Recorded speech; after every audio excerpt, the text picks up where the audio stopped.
Hi guys and girls, it's Ben Wakely here. Hope you're all having a great weekend and happy Sunday. The topic tonight is how to buy and sell at the same time. Can get a little bit confusing for most. Just trying to sell your home can be a hurdle sometimes, and trying to buy can have the same effect on people. So trying to do both at once is something I suggest to try if you can separate, because it can become quite stressful. Though I do know some people that have done it lately and done it well, where they've sold and found that dream home in the same time they were selling theirs to purchase. So look, I'll go through the pros of selling first. The pros of selling first is you get good numbers through your property, and understand as far as where the market feedback or where the offers are coming in at. So you know where your property sits in the marketplace by putting it on the market before you go and buy your next home. So that's a major plus, because you might have you get really lucky and you have a buyer come through in the first few weeks that's hot to trot. So, and might pay you a little bit more than you anticipated. So that means that you can go out and might be able to stretch into a different price range.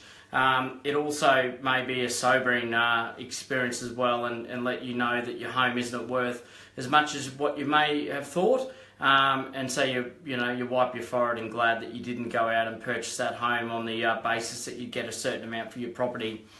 Look, the other main focus is you can focus on concentrating on selling your home. So just focus on that one aspect and not have to worry about going through the whole purchase and going out and having a look at the other houses while yours is on the market. So you're worrying about the purchase of property B over here, and you're still looking at your own house and what you have to do there to get a sale over the line. So you're juggling a few things, and then you start to get confused with trying to marry up the sale of your home that you're already in and the purchase of the next home, and that can be quite a juggling act in itself.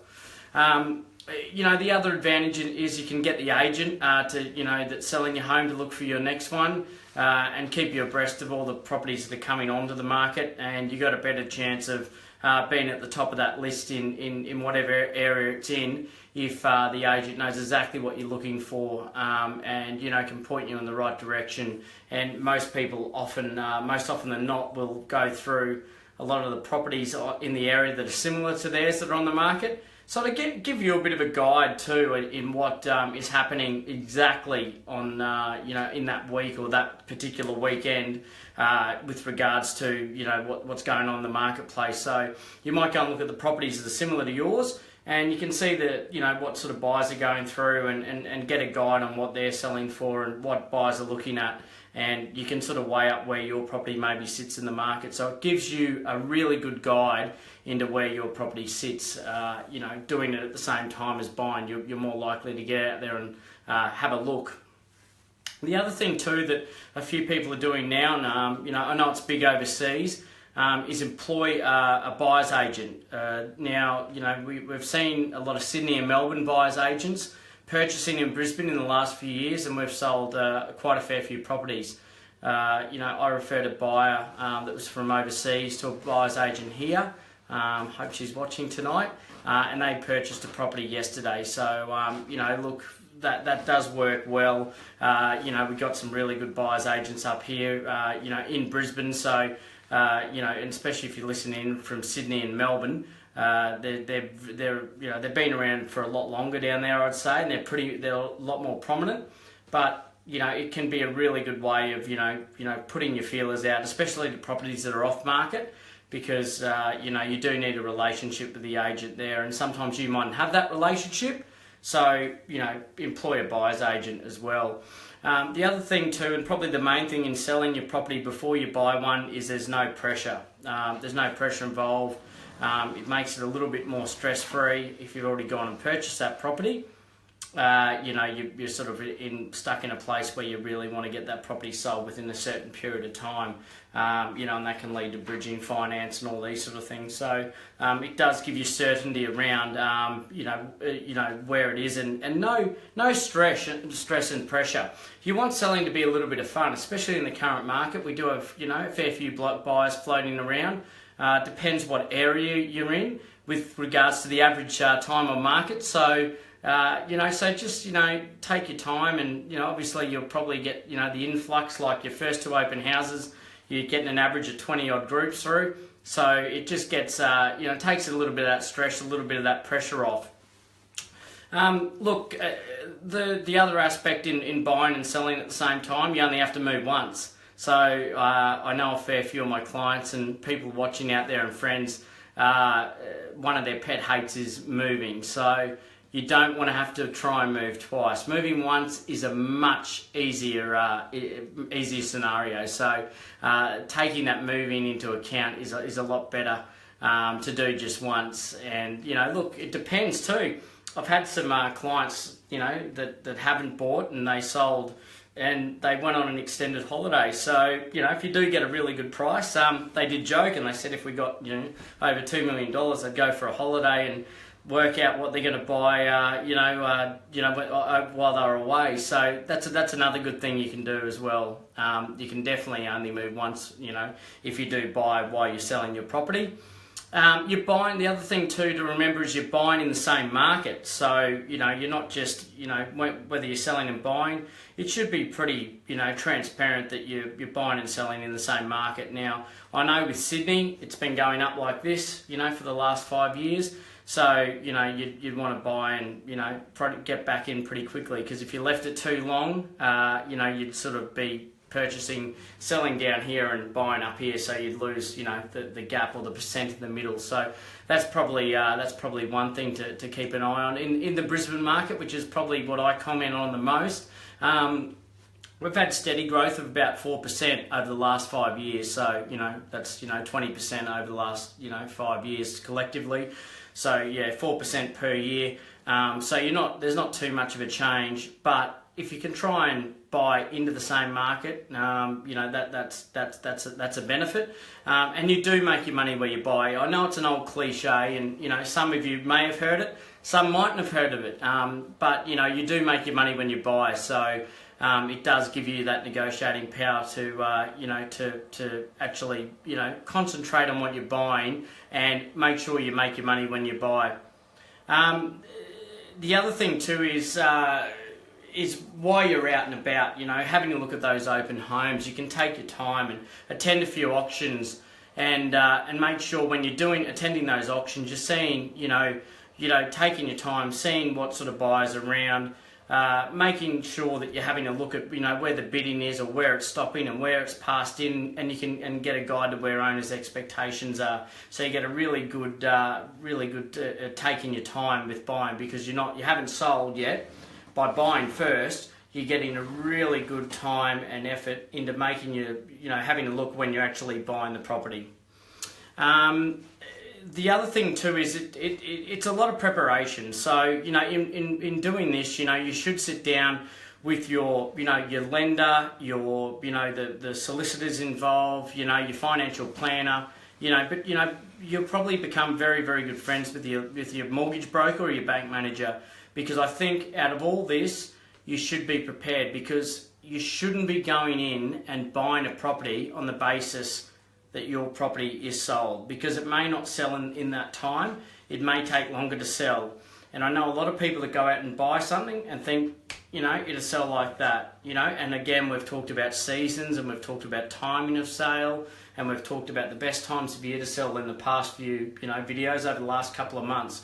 So, really, have that good relationship and make sure you're clear from your borrower and in the guidelines on what you want, what your goal is and what you're needed and what your goals are needed, in regards to your next purchase, because, you'd hate to be, sitting there with a bridging loan and costing you thousands more dollars a month in interest and having those costs just to accumulate.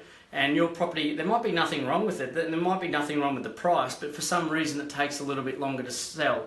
So, that's my, broad comment on buying and selling at the same time. It can be done, but, look, if your market isn't flying, sometimes it is easy for your primary purchase, which is, I'm talking here tonight about your family home, not just investments. It is better to just sell your home. Take a deep breath, have a look at the market, maybe even rent for 6 months or ask for an extended settlement. That's always something you can do, just to allow time to find that new home. Now, Sam, I believe there's some questions that have come through as well. Yeah, we've had a question come through during the week from Alison. Yes, hi Alison, how are you? If we sell, should we consider renting or asking for an extended settlement? Yeah, so Alison, I touched probably on that at the end there, just covering that. Look, asking for if you do sell and ask for an extended settlement, just bear in mind that you will have to move out when it sells if you don't find anything. But it also allows for that double move that I talked about before. If you are looking to, for your dream family home, and it might not, say for instance you sold your home and you asked for 90-day settlement.